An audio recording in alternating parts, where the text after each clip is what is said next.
Welcome everyone to this morning's book talk with economist Shrayana Bhattacharya, author of the book Desperately Seeking Shah Rukh, India's Lonely Young Women and the Search for Intimacy and Independence. So my name is Laila Rodenbeck, and I'm going to be one of the hosts of today's event. With me today is also Arushi Kalra, who is completing her PhD in economics here at Brown, and who's also long been involved with the CCSA. And so before we start, I'd first like to thank everyone who made this event possible, especially Stephanie Abapande and Grace Cardogno for their help in organizing and publicizing the event, and also to Professor Ashutosh Varshni, of course, for making hosting this event a reality. So we're delighted to have Shrayana here with us today. Shrayana is an economist in the World Bank's Social Protection and Labor Unit for South Asia. And prior to joining the World Bank, she has worked with ISST, the ILO, SEWA, and the Centre for Policy Research on a number of issues broadly related to the areas of urban bureaucracy, social protection, and informality. She received her degrees in public administration and economics from Delhi University and Harvard. And Shrayana will first be giving an overview of her work, followed by a brief discussion with me and Arushi, and then we'll open it up to a Q&A. So with no further ado, welcome Shrayana, and thank you so much for joining us. No, thank you so much, Lela. And I want to start by thanking you for making this event possible and for extending the invitation. Thank you so much to Professor Varshni, to Stephanie, and to everyone at the Watson Institute who's made this possible as well. It's such a pleasure to be here, and also a pleasure to be talking with Arushi. What I thought I would do is just perhaps give people a sense of some core themes running through the book, assuming that not everyone has read the book who's on this meeting with us today. And then there are three core themes, and then I'll also just give you a sense of the origins of the book. And before this, Professor Varshni was asking, well, what does Shah Rukh have to do with economics? So I will endeavor to try and at least make some of those links a bit more clearer. So the book is actually a product of a series of accidents. In 2006, I was in my early 20s. I was a research assistant for a project with SEWA, which I think many of us may know is the world's largest union of women workers, those in the informal economy. And the project was being conducted by the Institute of Social Studies Trust, which is a feminist think tank set up by Devki Jain. And I was a young, excited, enthusiastic RA for this particular project. And my job was to essentially go and collect very standard survey questionnaire data on wages, working conditions, hours of work, variables to try and understand the labor conditions of women who worked within the home. These were women who were typically making incense sticks, garments, embroidery work. Some were even making packing boxes, as an example, within the home, typically earning about a quarter of minimum wage. And the whole hope with this research project on home-based workers, at least from the perspective of SEWA, was to try and highlight some of the social security needs. And this was during the time that the Unorganized Social Security Act was being designed and debated in Parliament. It was passed finally in 2008. And the idea of these kinds of studies, which is very much in the realm of what we would call action research, right? Working with organizations, trying to inform policy, but using the voices of workers themselves to essentially inform the way this act would be designed and to acknowledge the home as a workplace. I was very excited. I had just learned how to collect quantitative data. And as anyone who has been trained in Delhi University in survey methods knows, it's then your dream to go out, and I can see Arushi giggling. It's your dream to go out and then collect all this information and, hopefully write some kind of paper. And I was just extremely enthusiastic. Of course, when I went to the field, the first field site I went to was a low-income neighborhood, which was a slum back then. Now is no longer a slum. It's an upgraded colony, to use the language of urban governance in India, in Ahmedabad in Gujarat. And this is a neighborhood called Bapu Nagar. And it's actually one of the neighborhoods that was affected by the riots as well. And in fact, repeated communal tensions in and around different communities within Bapu Nagar. I was sent here to collect data. And of course, my enthusiasm as a young believer in the quantitative collection of data um, met the NOI and eye rolls and complete boredom of the women I was supposed to interview. And so they just looked at me like I was just another tedious person they had to deal with. And then some of the women told me that they had been surveyed by girls wearing kajal, wearing khadi several times before, that I was not the first, although I was so enthusiastic. And that they would just go through the motions, but they knew that none of this data collection would actually go anywhere. And one thing that's important to recognize is that these were women who were unionizing. They were actively fighting for their own rights. They were every day fighting with employers for higher wages. And I describe this in the book, particularly on the section on Ahmedabad and on home-based workers in Bapu Nagar. There's an entire chapter in the book on this. And so for them, this entire exercise was nothing but my privilege to bore them, right? The ultimate Brahmin privilege to bore people. And I decided at that point, and I'm very nervous, I don't like boring people. So even during right now, if any of us are bored, we should just raise our hands and I'll stop. And I decided, well, let's just ease things, in terms of conversation. And in India, there are very few things that really unite all of us in conversation. I didn't really want to talk to these women about politics. I didn't want to talk about cricket. I'm not very interested in cricket. I love Bollywood though, and in particular, I love Shah Rukh Khan. So I asked all these women, who is your favorite actor? And lo and behold, suddenly I met all these Shah Rukh fans. And I realized as I started to ask these women about Mr. Khan, how had they watched him? Why did they like him? When was the first time they saw one of his movies?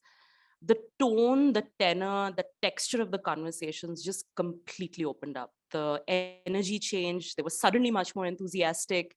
Everyone wanted to talk. In fact, earlier, nobody wanted to answer the questions. And then suddenly now there was this, scramble to actually figure out who could speak first, because everyone had something to say about Shah Rukh and everyone wanted to share an experience related to how they saw him. And I realized I had stumbled upon something, I think at this very young age. I was very impressionable. And that shift in energy was something I think as a young person, I really picked up on. And I decided, I call this technique a research recess in the book.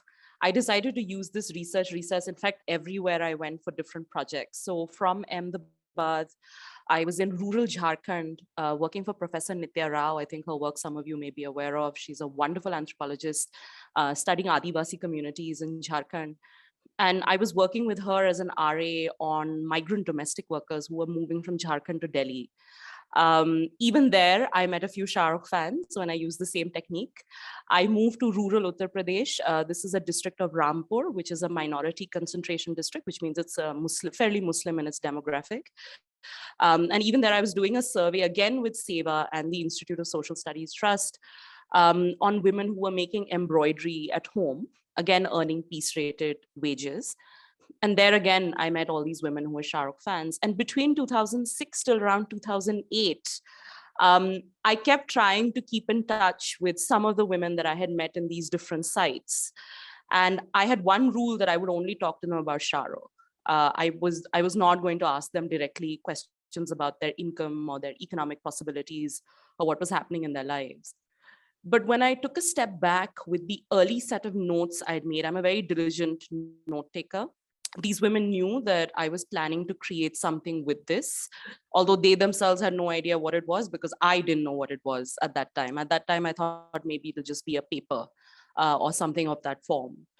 And when I took a step back in 2008 to look at all the notes that I had collected, I realized actually none of these women were actually telling me about Shah Rukh. They were talking about how difficult it was for them to have independent purchasing power to do something as simple as an economic transaction of watching Shah Rukh. So I think the first thing I want to tell everyone is, in the book says it's desperately seeking Shah Rukh. It is a book of economics because actually it's about the simplest transaction. Can these women just buy from the market the imagery that they want to consume, right? Because we tend to think of fandom and fandom for a film icon as being a cultural activity, a socio-political activity as well. But I realized looking at these notes very early on that fandom is also an economic activity, because to engage in the filmography and iconography of Mr. Khan, you need access to markets, you need money, you need safe, inclusive spaces. One of the startling facts that we should remember, and I discuss this in the book, is 6 out of 10 people in a cinema hall in India are men. The NFHS data tells us that close to 8% of women report watching a full-length film in the last month in a cinema hall. There are huge gender gaps when it comes to even women being able to consume iconography or media on their mobile phones, because India is one of the countries which has huge gaps when it comes to access to mobile phones for women. And so suddenly I realized that I had actually stumbled upon fandom as a proxy for economic freedom. That if a woman like myself, who has all the economic privileges in the world, has a job of her own, lives in a city, if I would like to partake in Shah Rukh's icon and I want to watch a film of his, it's very easy for me. There's barely any friction. But for many of these women, it was incredibly hard. And I decided right then that I would follow this story. I would follow how their jobs went forward as Shah Rukh's iconography and filmography evolved. And from 2006 till around 2019, I followed a whole set of women, their jobs, their love affairs, their careers. And essentially the idea was, did they ever get to see Shah Rukh without too much friction? And I'm not going to give it away for those who haven't read the book. You should read the book to know what happens. The second theme I realized when I started to then, between 2008 till around 2013, this process continued. At that time, somewhat more formally, because I had to get, ethical subject clearance. I had to go through all that process that I think anyone who does qualitative research knows what all of that involves. Following that, around 2013, when I took a step back, and at that time, I was going through a really terrible love affair of my own, which I describe in the book. I also realized that many of the conversations had then started shifting towards using not only Mr. Khan as a metaphor for economic freedom, but also romantic freedom and a critique of Indian masculinity. Because everywhere I went, and the more I spoke to these women, the longer period of time that we knew each other, I realized I kept hearing this common refrain, which is, men are like Salman, but we would like Shah Rukh, right? And there was this constant critique of masculinity. And as I started to unpack that further, listening to what I had heard, I realized it had a lot to do with the fact that Shah Rukh always plays men who are helping in the kitchen. They cry beautiful tears. I measure dialogue time in his films, and the women just speak much more in his films, even if they are soppy, regressive, have very dodgy gender politics, especially his romance films. But even in those, these women love this stuff because it was actually a man actually engaging with the needs, desires of a woman and dignifying her, right? Through just the act of listening. And this very much correlated because around that time, these women started telling me stories about their own love affairs and how their own husbands and boyfriends, or even brothers or fathers, or even mothers and mother-in-laws were treating them. And the amount of hostility that many of their ambitions faced, particularly those who wanted to work outside the home. And I realized that actually Shah Rukh was almost, as a combination of his interviews as well as his films, was creating scripts of masculinity which were very idealized for these women. He was creating the script of what could a supportive man be like. And I'll give you two examples which come up in the book. One is this, in fact, migrant domestic worker from Jharkhand living in Delhi said to me, she looked at a film called Rab Ne Bana Di Jodi, which if you haven't watched, you must watch. It's a fabulous film. And she said, well, if anyone would appreciate the tiffin that his wife makes for him, the way Shah Rukh does in that movie, and there's an entire song sequence where he's taking a tiffin and essentially serenading it as if it were like a Bollywood heroine. She said, women's lives would be so much better, right? So that's one example of a script that he's trying to help these women articulate. And the second was, during his interviews, it was very common in the 1990s and even the early 2000s, before feminism became trendy, that he was saying things like, well, I would like to build public toilets for women. And he did in different cities. And this really related again to many women who would say, well, we can't go to work and you can't study if there are no safe sanitation facilities, right? Like, we know this, there's data that shows this. And I think women were drawing and picking and choosing bits from his iconography to create this script of the supportive man, a man who would support particularly their professional ambitions, their ambitions to want to just seek their own pleasure and their own fun, right? Um, and so it was interesting because I realized his icon not only started helping these women tell stories about their own economic trajectories and how difficult it was for them to partake in very simple transactions. And this is, of course, overlaid in the book with the deep gender crisis we have right now in the Indian economy when it comes to women's employment. So it's not surprising that it's hard for them and that they're all seeking Shah Rukh. It's difficult to seek Shah Rukh because it's difficult for a woman to hold on to an independent job and have a livelihood of her own for a whole series of reasons that I try and explain to the reader, drawing on work of other scholars and the qualitative research and interviews with others as well in the book. And the other was the script of masculinity, which is many of the women just said that even if I wanted to hold on to a job, even if I wanted to go to the cinema or smile at Shah Rukh on the television, I'll be judged and I won't be supported in my choices by the men in my real life. And the book gives you a sense and a flavor of that. And that almost then, it gives Shah Rukh's icon so much more charge, right? And I write in the book that nothing but the deepest dissatisfaction with our realities forces us to live and dwell in fantasy. And I think the book is essentially a description of this dissatisfaction that many of the women I've had the privilege to follow seem to face, and why Shah Rukh is almost a reprieve and escape from that. And so that was the second. And then in 2013, I made an important decision, I think, for myself, especially when I was going through, I'd shared early draft with some other feminist economists, people like Naila Kabir and Ratna Sudarshan, who were very generous and read early drafts.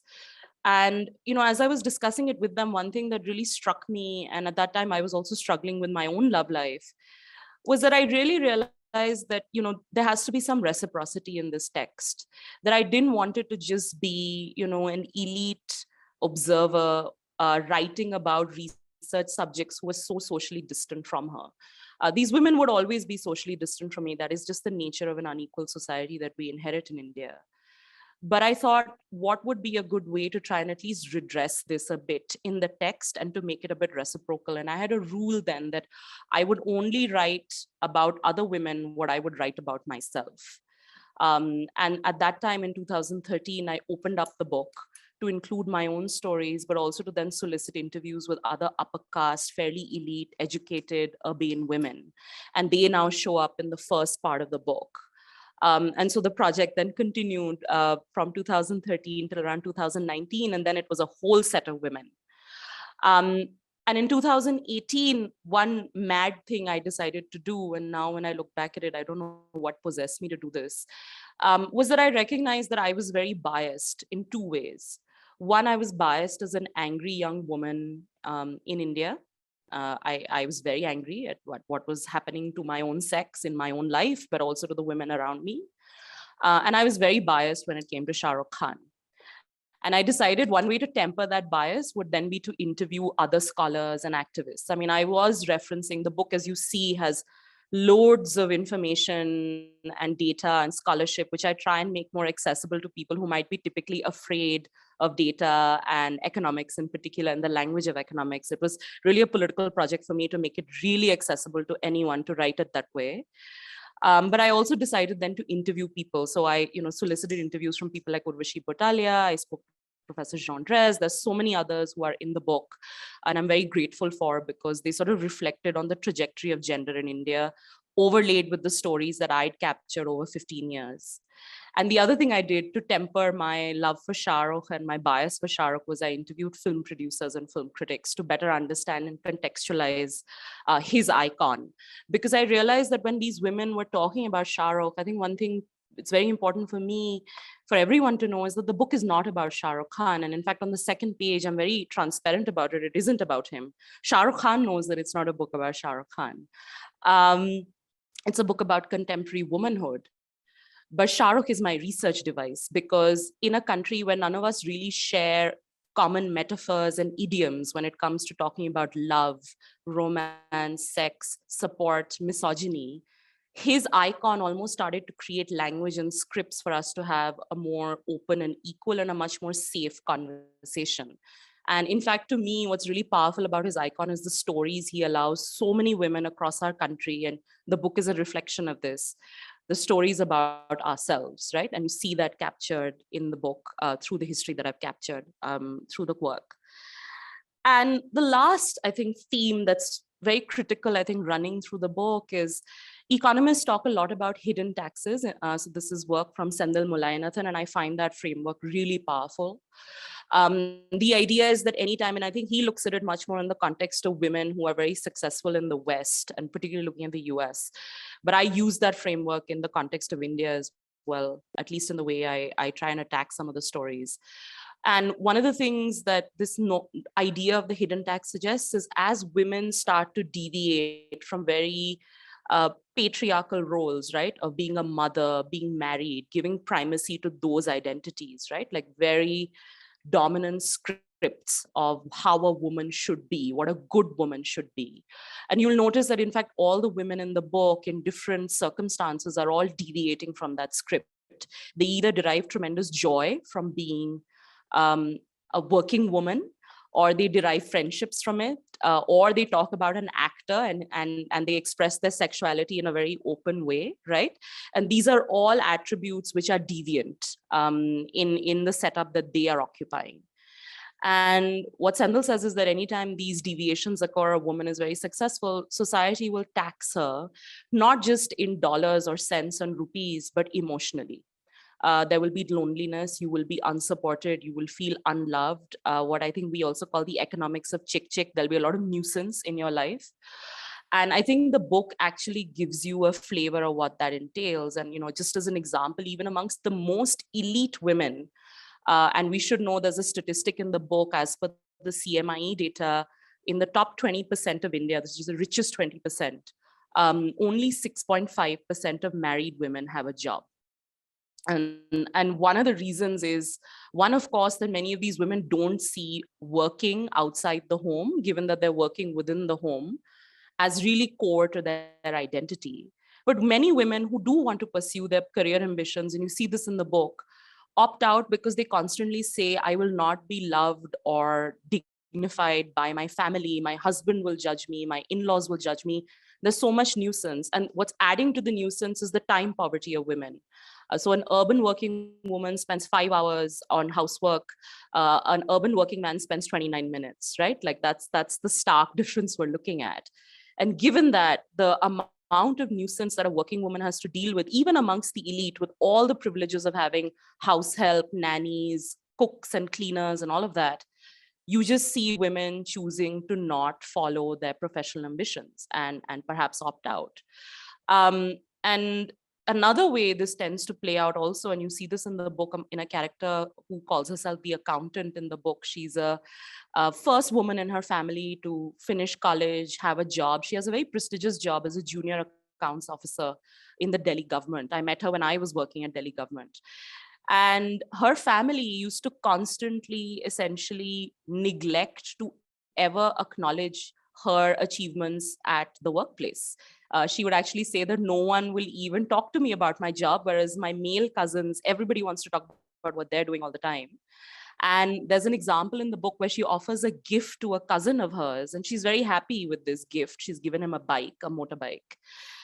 And all these, her relatives essentially hide the fact that she's given them this bike of her own money. And they actually claim that he's got it of his own resources. And these are, again, this is again a form of a hidden tax, right? Where you almost tax a woman's ability to earn, a woman's ability to actuate her ambitions. And, given that all these women are facing these kinds of emotional taxes, they're made to feel lonely, they're made to feel unworthy. There is a self-esteem crisis that is sustained by this. So many of the women in the book told me, if I just didn't work and if I were just home and dutiful, I would be loved the most. I mean, that was a common script that just ran through all the interviews I did. In that environment, Shah Rukh is escape. He's not just entertainment, he's escape. He's absolutely critical psychological healing. It's a time to yourself where you're healing and you're taking yourself away from this world that is designed to tax your ambitions, to tax your selfhood. And so he plays a very important function, in fact, in many of these women's lives. I mean, he's not a star or a celebrity. In fact, in the book, you see for many of the women, he's almost a self-help guru and a coach, because he's one of the first Indian icons who's constantly in his interviews talking about career struggles, confidence, what does it mean to succeed, talking about women in the workplace constantly. And one of the characters, in fact, the accountant who I mentioned, she maintains a scrapbook of all his quotes. And anytime she felt low in her exam life or her career life, she would start to look at these quotes to try and feel like a bit better about the world and watch his movies, right? And so the one thing I will close with is, we tend to think of Bollywood and particularly Mr. Khan's cinema as, oh, it's soppy, it's regressive. All the women in the book certainly distance themselves from the very toxic elements of the stalker and the harassment in the films. And that's described in the book. I think it's very elegant the way many of the women describe it. They're picking and choosing. They don't buy the icon wholesale. I think that's the best way to describe it. But as they try and actuate their economic ambitions and they're trying to assert their economic freedoms and assert their economic muscle, their loved ones tax them in that framework of a hidden tax in one way or the other. And Mr. Khan actually ends up becoming an exit and almost an escape when they're feeling so taxed. And I think it's important before we dismiss popular cinema for being silly. I think we should take a step back and recognize that these images, no matter how silly they are offering comfort and different scripts to people in ways I think even I was surprised, to be honest, to realize and recognize when I was doing these interviews. And I see his icon now very differently than I did at the start of the research process 15 years ago. So I'll stop with that, and I'll hand over to you, Leila, and happy to engage in Q&A. Thanks. Thank you so much, Shrayana. So I think what we're going to do is have a few starting questions from me and Arushi, and then we'll open it to everyone else. So my first question to you, Shrayana, is that one of the things that I really love about the book is that, at least in my reading, I found that at the core of it, it was about kind of the key questions of structural transformation. So really, as you mentioned, the kind of labor-leisure trade-off and labor-income trade-off. So it's a question of how people spend their time. And women historically have had their lives minimized in a way in which their labor and their love and also their longing, as you mentioned, is all wrapped up into either one individual or their family. So among the things that happened after 1991, which is when the structural transformation started to take place, and also when Shah Rukh really took off, is that women's lives also underwent somewhat of a transformation in terms of the opportunities they could access. Would you say that that's true, or is this somewhat of an overreach? No, and many people ask me, why did I decide to anchor a history of womanhood in the Indian economy on Shah Rukh Khan? And actually, part of the reason is, of course, there's the accident, and it doesn't surprise me. But part of the reason also is that he announced market reform for women in villages and small towns in India who didn't know Manmohan Singh's speech, and I write this in the book, who didn't understand about structural transformation or there were shifts happening in the economy. He was liberalization. The poster in the nearby shop, the fact that he played these NRI lovers, the mobility that he exuded, this migrant from Delhi, all of those scripts were actually what were possibilities, economic possibilities that opened up with that kind of transformation. However, and this is the interesting thing, and that's also why Shah Rukh is very salient, he is those opportunities for men. And he is a man who essentially is a beneficiary of liberalization. I contend and argue in the book that women are still waiting for liberalization. Liberalization did not liberate Indian women the way it liberated Indian men in different ways.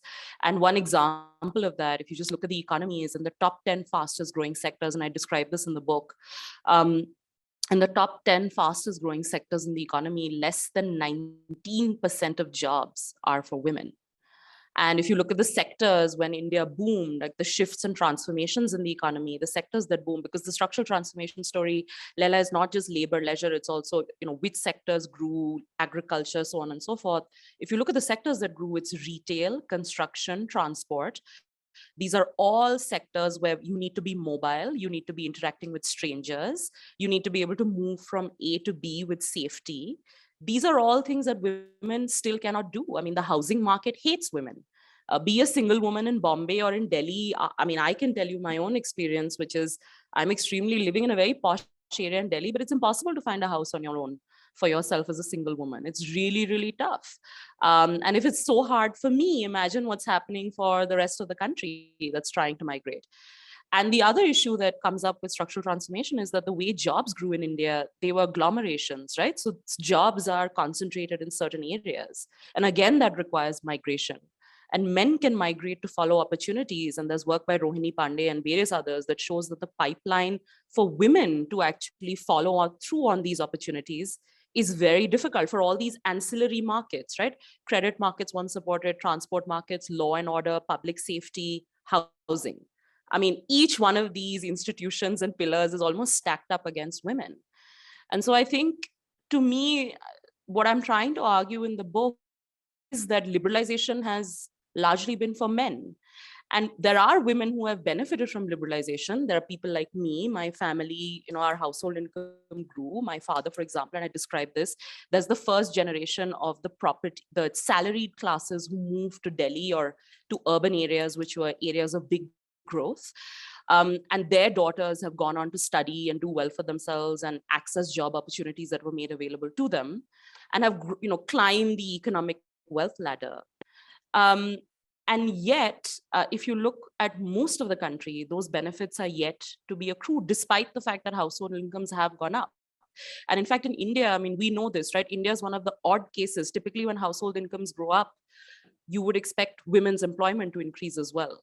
India is one of the rare examples where it's gone in the exact opposite direction, which is as we grew, women's employment has drastically declined. And the book gives you a flavor of why that's happening. And I actually argue this notion of love, these hidden taxes are a big emotional underpinning of what's happening. I mean, we tend to, as economists, think of it in sort of variables, but I actually think there are emotions that underpin a lot of these variables. And I think the book is trying to marry the economics and the emotions that underpin them.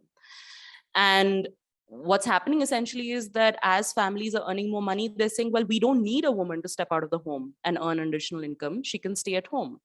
And many women may even prefer that. That is also the case. So I think, to me, Mr. Khan is a great bearer of the structural transformation story, in that he is a man who has benefited from that transformation. I think women's lives have transformed, sure, but the same freedoms for a man, I mean, let me just use that same proxy, right? I'll go back to that. For a man to watch a Madhuri Dixit film is much easier than for a woman to go out and watch a Shah Rukh film on average across the country. It doesn't matter where you are.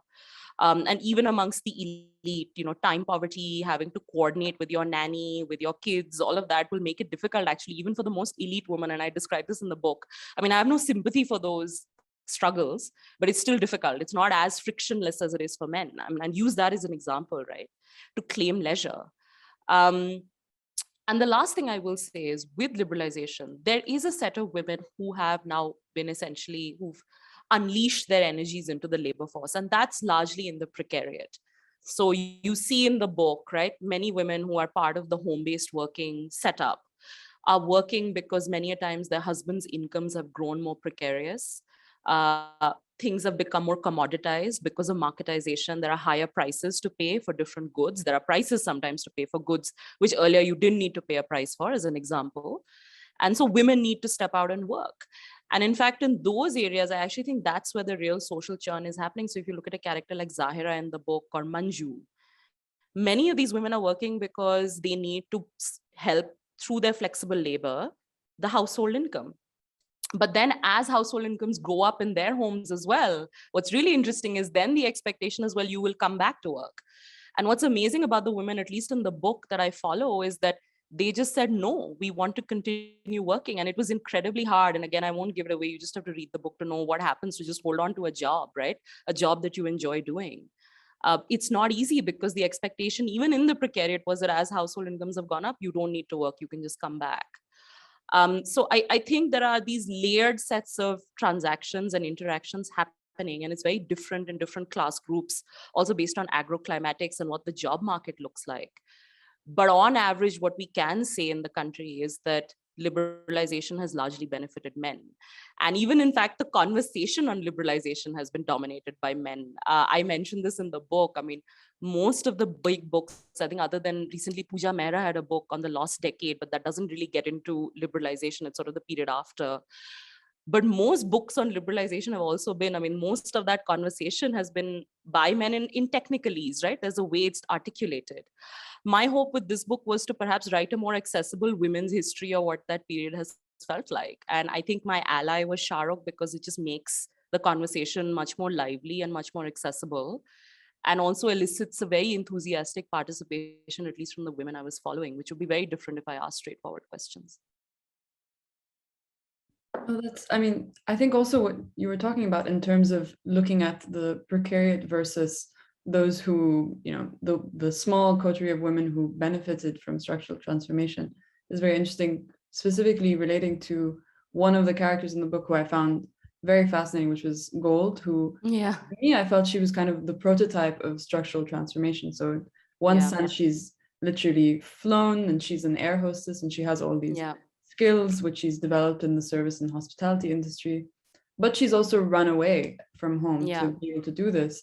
And so at the same time, she has the same anxiety and the same burden and the same lack of agency, which holds her back as it does to someone like Manju. Yeah, I mean, for those who don't know, Gold is, so the book is structured in 4 different parts.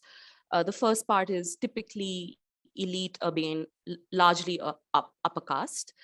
The second section of the book is usually women from mercantile castes, who are usually the emerging middle class.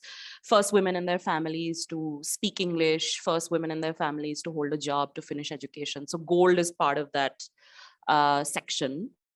The third section is the precariat, and the fourth is actually people who line up outside Mannat, which is where I end the book.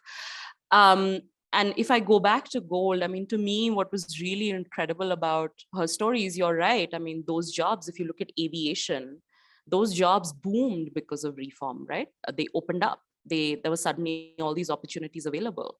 And Gold is one of the few beneficiaries of that process. So she goes ahead and she tries to seek a job, but her family, and going back to that idea of a hidden tax, we know how lonely, unloved, and how brutal that process is for her to actually just not want to marry the man that her family tells her to. She literally escapes conformity and arranged marriage in her small town in Jaisalmer to move to Gurgaon to try and find a man on her own. And the mating market is brutal, both in terms of sexual reproductive health, emotional hygiene, what's happening between men and women, the codes of conducts that occur, and the loneliness that ensues is quite brutal. And she said to me, right, and I quote this in the book, she said, I thought I would be free here, but here I realized perhaps the policing that my family was offering was perhaps better, because if a boy treats you poorly in Delhi when you're never going to meet the boy's family, there is no penalty on him, right, for bad behavior. But if a boy has been introduced to you through the family, and if he behaves badly, you can always use the family as police, right? So it's interesting that then she starts to yearn for the traditional protections that she's absolutely given up. But those processes and that mating market, in particularly the service industry, has only been created because of economic growth and growth in certain sectors and reform in certain sectors.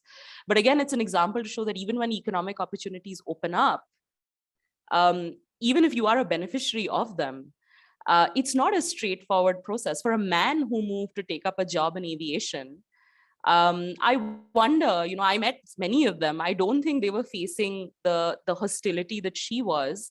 They were not worried about abortions or having to deal with men who were abusive. I don't think these were concerns that many of the men in that space were occupying or dealing with. For them, it was a period of sexual accumulation and lots of fun. Gold wanted to have fun too, but there are scripts around how women are supposed to behave, how you're supposed to hold your body, norms around casual sex, honor, codes of shame, right? And all of that seems to have really percolated her ability to actually absorb and enjoy her own success. And so to me, it's again a really beautiful demonstration of that hidden tax, that while she may have higher income, there's still this tax that she's constantly contending with. Arushi, would you like Yeah, to? thanks so much, Shrayana, for for so wonderfully tying down the argument together. I had a question, like more sort of like moving from economic freedom to cultural freedom, because Sure. having the economic freedom also means the freedom to marry or like be with who Yeah. you want to be. It might be Yeah. heteronormative sense, or it might be in way of untraditional families. Yeah.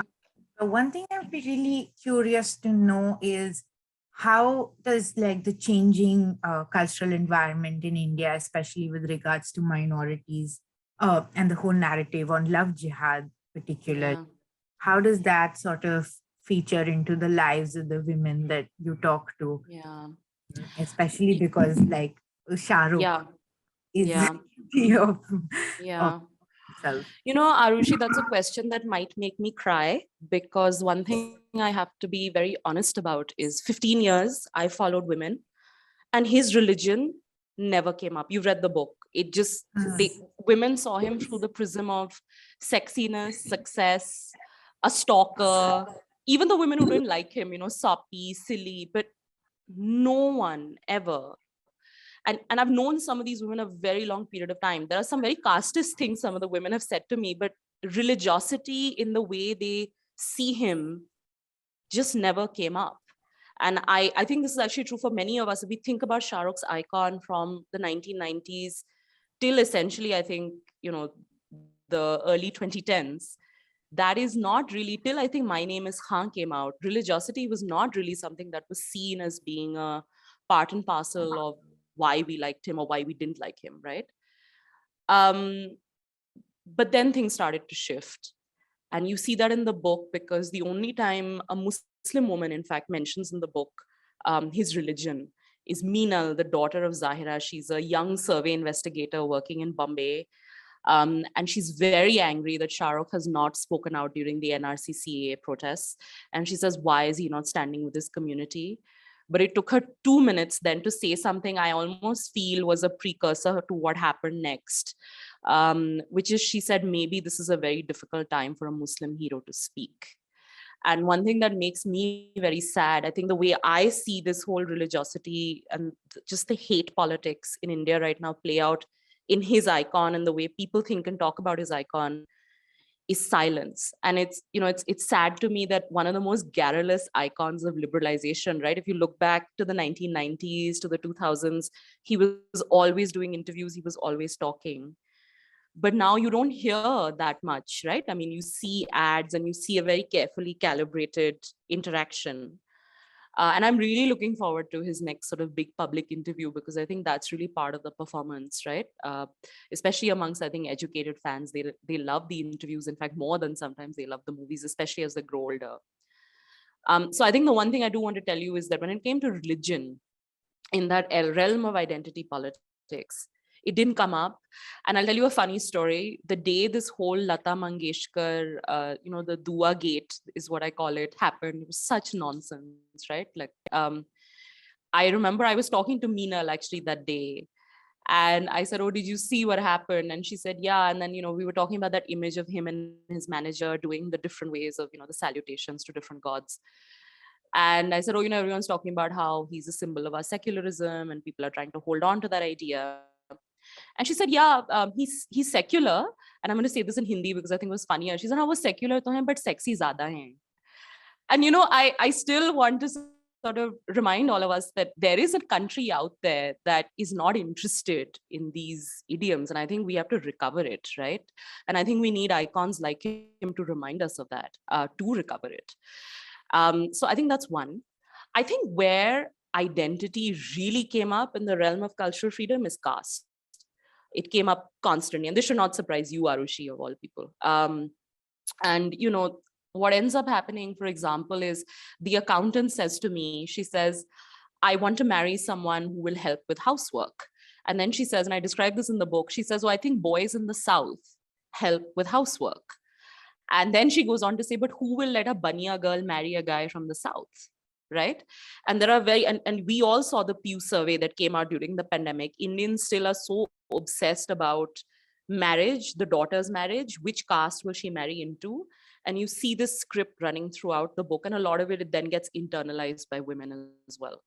And I think the reason why women's employment is such an important issue, and you see this in the book, is that the moment women start to step out of very strict social boundaries, which are very much defined by caste, you then start interacting with people who are from different communities.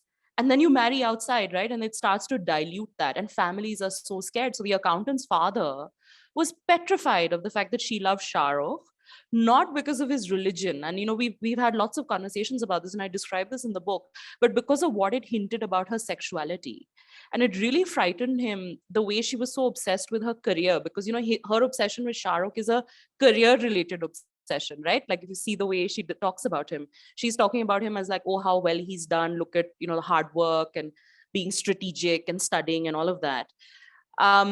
And he was very worried that, oh, my daughter is going to go out there and then mingle with people beyond our immediate community. And I don't want that. He was really petrified. And we know caste and gender are married in the way these norms play out.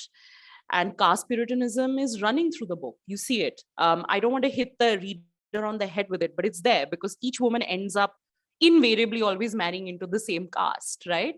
And it's only some of the women who have stepped out, like take a gold. It's a different kind of caste category, but you take a gold, or there are other examples in the book, who move away, who then start to play with the idea that, well, maybe there are possibilities of exploring relationships and love with people beyond just these very strict, suffocating norms.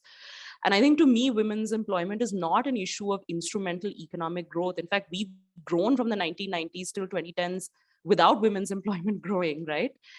So we could perhaps continue to grow later without women's employment growing. To me, it's a political issue precisely because of these reasons, because women who are out there working start to challenge caste norms, norms around sexuality, norms around marriage. And those are fundamental pillars of a modern, healthy society. And we are going in the opposite direction. And the other place where caste comes up, not in sort of the who you want to be with, but who you can be, is amongst the elite. There still continues, and you see this in the chapter on Vidya, who's an IIT IIM Ivy League grad, with whom I fight a lot, and I describe it in the book, who believes that caste is irrelevant, right? Like she's one of those, it's that traditional trope that the only person who doesn't think caste is relevant is people who have upper caste surnames, right? That idea.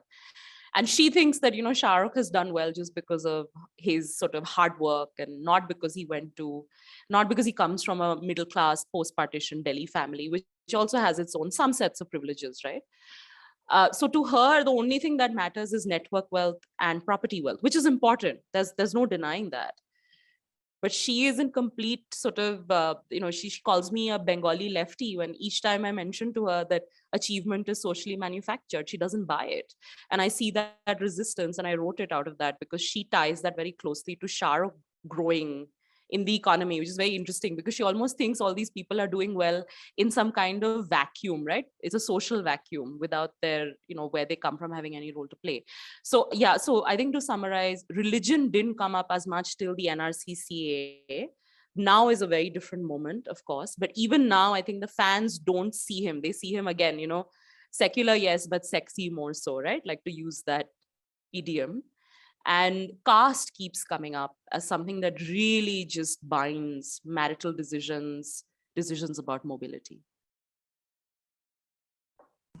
Yeah, I have some follow-up to that, but I don't know if maybe we should first open up the floor to other questions.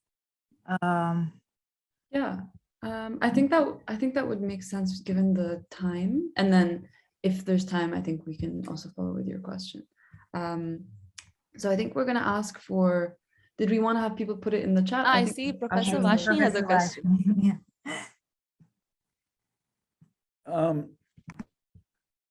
In what ways, Shrayana, is Shah Rukh Khan different from one of the great and highly celebrated, greatly loved actress in the past, Dilip Kumar, who was also...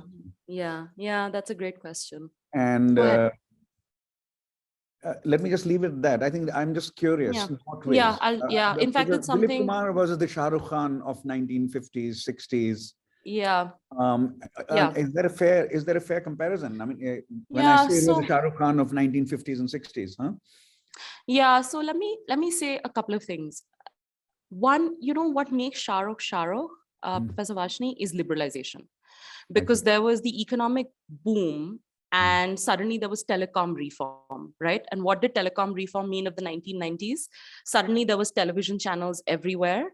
They needed content. Shah Rukh was the best foil for content. So you would come back home and almost every kid who's grown up in urban India in the 90s has watched an interview of his because he was constantly doing interviews. And what that did was it made him much more intimate. And Professor Vashni, you won't believe this comes up in the book, which is women say to me, they learned the phrase middle class by hearing him in the interviews. They learned English. Even Snigdha Poonam, I was in conversation with her about the book, and she said to me, she knew people as well who said they learned English and learned idioms of what is the market, what's happening to the economy, society, middle classdom, constantly because of his interviews. So I think the big difference to me actually between a Dilip Kumar and a Shah Rukh Khan, I think the first is actually the economic paradigm within which they operated, right? And I think Shah Rukh is Shah Rukh because the telecom reforms, even if you had a Dilip Kumar or even a Devanand actually for that matter, who may have portrayed a very considerate, kind masculinity, and those films also women talked a lot, but they just didn't have access to make themselves as intimate to us as an audience, right? Especially writ large, given what satellite did. There were suddenly TVs and like small towns, villages everywhere, right? That proliferation was just not available to actors of the past. So that's one, right? The economic paradigm. I think the second place where he is very, very different is he is far more Muslim than any icon I would actually contend we've had. And I mean that not just because he keeps his surname. No, that way there's Salman and Amir and others, but because of the roles he's played. So if you look at a Rais, that is to me one of the most remarkable depictions of an Indian Muslim life, because what does he do? Actually, that story is based, it's fiction, but it's actually based on someone who was involved in the Bombay blasts. And it's almost like his attempt to take history's straightforward Muslim villain and humanize him, right? Tell us the context in which this guy operated and why he made some of the decisions that he did. There's Chak De, which is of course just this phenomenal film, right? There's My Name is Khan. I don't think, and in fact, I say this in the book, that even if you compare him to the other Khans, he is just much more Muslim in the choices he's made, his public also appearance of Muslimhood, Muslimness. He, in fact, himself got irritated about it. He said that each time there's something that happens, which is a terrorist attack, then you come and ask me, and I call him the Adarsh moderate Muslim, in our political jargon, because people always keep asking him to give the moderate voice. And he's written prolifically about this as well. So I think to me, it's markets and it's I think those two things. The third, which I think is a bit fake, to be honest, because if you look at Dilip Kumar, what's interesting is he didn't come from a film family either, nor did Devanand. They all came from sort of families that had no connections to films. They entered films.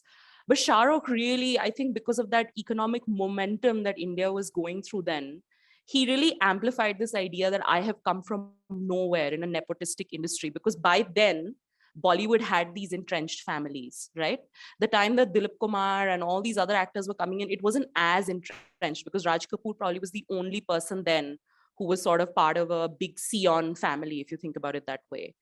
And so I think it's these three things. One is, I think, the movie industry, the fact that nepotism became such a important factor in the way we think about movie stars. And now, of course, our politicians as well, right? Like there's a very interesting link there. Second, it's markets, and third is Muslimness. So I think to me, those three are different. I see someone in the comments, I think it's Nimra, who's saying Dilip Kumar was awful to women. Shah Rukh's also been very awful to women. So I think we should not we should not look at that. I haven't measured dialogue time of women in Dilip Kumar's films. I don't know. But to me, it's these three things, which are very different. And I think he cries better than Dilip Kumar. He cries more beautiful tears. One thing that also jumps at me is also like Dilip Kumar's role in the Pasmanda Muslim movement and how he was sort of like more, I mean, maybe they more were political, very different times, but he was definitely more political in that sense. Yeah. What role did he play in that movement, Arushi? Dilip Kumar? He was actually like very actively involved. Yeah. Became a kind of a leader. Like he would speak at events and also like mobilize the. Yeah. But he came from a very sort of, to use that language, Ashrafi background, right? Or not? I think so. I think that's right. But he was sympathetic to the cause and sort I of see. Yeah. mobilized. Yeah. There's a question in the chat from Krishna. So they say gendered access to leisure and spaces of leisure, like the movie hall. Does it also impact knowledge Yeah. or lead to differential access to knowledge between men and women? Yeah, absolutely. And in fact, right now we're facing this, and this goes back to that question that Leila asked me about structural transformation. So we transformed, media opened up, and now the internet has opened up. But if you look at the data, we know that women's access to the internet, women's access to mobile phones is severely more constrained than men. And so what that means, I actually did say this in the book, it's like you could be in the same family, but men live in a different planet than women, even if you are in the same family, because your access to the world outside, your access to information is so different. I think it's changing. I think in urban centers, it's very difficult now. I think what's really shifted the equilibrium, and I describe this in the book, is the Sarv Shiksha Abhiyan, because what it did do is open public schooling and the midday meal scheme. What it did do is suddenly girls were out to even get a meal or to just go and spend a few hours in school. And this is typically in families in Rampur. I describe this is families where girls never stepped out of the home, right? And the incentive of an extra meal along with the incentive of potentially doing some primary schooling pushed these girls out. Suddenly being out, they interacted with boys, and then that's how they picked up a lot of their information. And what it did do is, I really believe Sarv Shiksha, and I called it in fact, one of the characters, and I called it the Shah Rukh Shiksha Abhiyan, because, she would go out and they talk about his movies with other people, but she didn't have access to that otherwise, right? Like this is almost the granular effect of liberalization. These are the things that started to happen. And so she would go, and then it almost created this very different gendered nature of resentment, because this was the first generation of girls. I'm just talking about Rampur as an example, in this particular village where my characters live. Essentially, for the first time, while the mother's generation was very peaceful about patriarchy, they knew things were unfair, but they were comfortable because they knew this is the way it was, right? And men always had more freedoms and you were okay with it. They always made peace with it. And then they negotiated for better equilibriums within that peace. But the daughters, like Manju in my book, they resent the freedoms that boys have. They see boys driving up and down highways between Rampur and Bareilly. They see them singing, Salman songs. They see them. And in fact, Manju says to me, access to cinema and access to Shah Rukh was the first time she realized that as a girl, she didn't have as much access or freedom as boys do. It was the first access of freedom that she personally felt was very violating. She didn't notice any of the other things about house care or labor or, mobility, because those were thought of as God-given things, that of course girls can't go out of the village. That's sort of understood. You don't fight that. Of course girls have to cook. That was also understood. But the fact that a girl couldn't watch Shah Rukh while her brother could watch Salman, that was unacceptable to her. And you see in the book, you'll have to read her story. I think it's really remarkable how she just pushes to make sure that all the women in her village can watch Shah Rukh.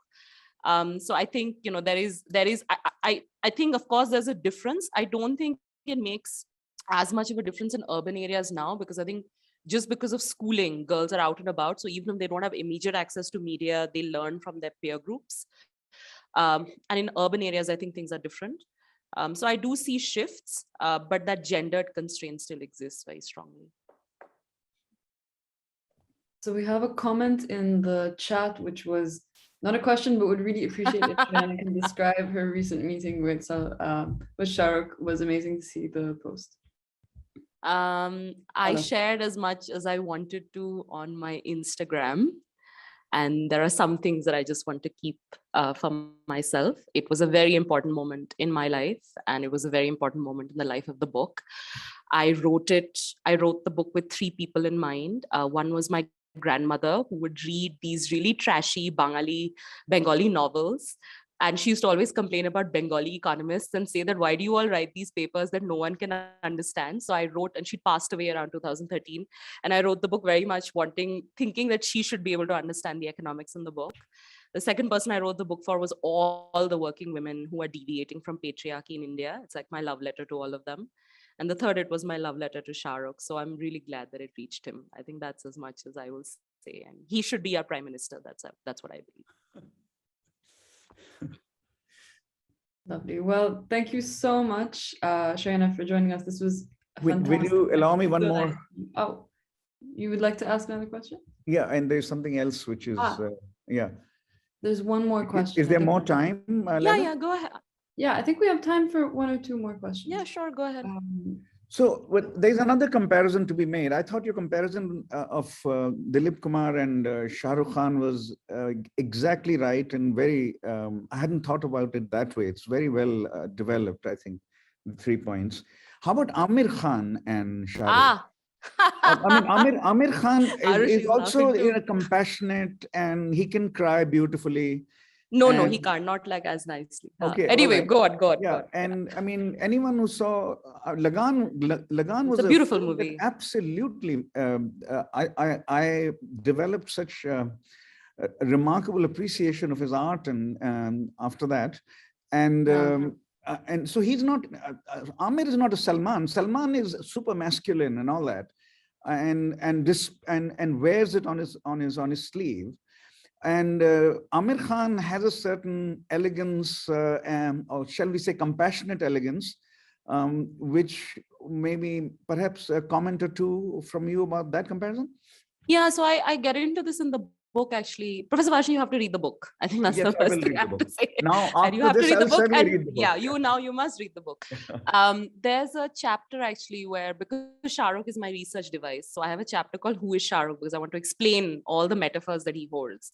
Yeah. And there's a section where I talk about Salman Amir and Shah Rukh. And you're right, Salman's masculinity is one of stoic, brute strength. I will beat you up and I will protect you. Amir's is a masculinity of productive professionalism. He's a man of art, craft, great ideas of intellect, very westernized notions of what an actor should be, right? Like if you look at his body of work. But what's different with Shah Rukh is that in all of Shah Rukh's films, and you'll see it, he's always hyper aware of the gaze of the other. There are these constant tears in all the movies. Amir doesn't cry as much, and I've measured and I've seen this. He just doesn't cry as much. Mm-hmm. There is this constant awareness of the gaze of the other, particularly the gaze of women. Mm-hmm. There's a constant fear. If you look at films like Chak De, Dawn, even when he's playing stalkers, what are all these characters worried about? They're really worried about how other people are seeing them as friends, sisters, countrymen, all of that.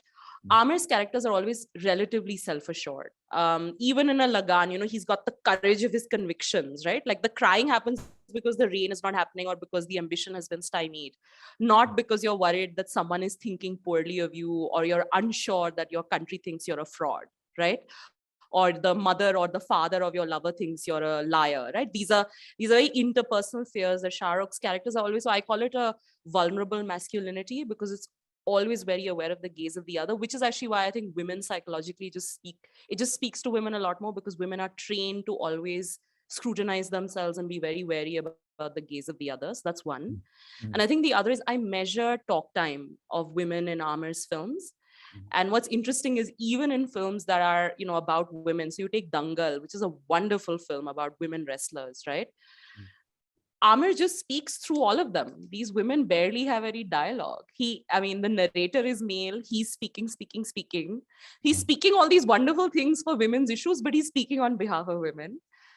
And it becomes about him. And I don't think he exhibits the same degree of vulnerability, engagement as Shah Rukh does, even in the soppy films. And then the last thing, Professor Vashni, is, Shah Rukh is sexier than Amir, but that, we can disagree on, but that's my own belief. And I think many women will agree. But to me, it's this vulnerability, the gaze of the other, dialogue time. I think those are very important differences. And I say in the book that, Salman protects us, Amir teaches us, but Shah Rukh sees us. I think that's the best way to explain it. I think one thing just to share with you, Shrayana, another fangirl from college. I remember we had this discussion around 2015. And I was just learning feminism. And so like big revolt against Shah Rukh. And I said, well, why not Amir? And she said that, well, Amir is just too pretentious. And I didn't want to say that. Let you say that. I can't say that. But that kind of speaks to like the idiom of Shah Rukh.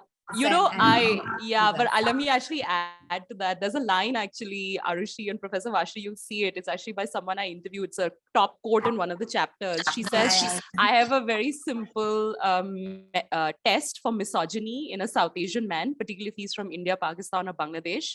If he likes Shah Rukh, he's probably progressive. If he likes Salman, he's bad news.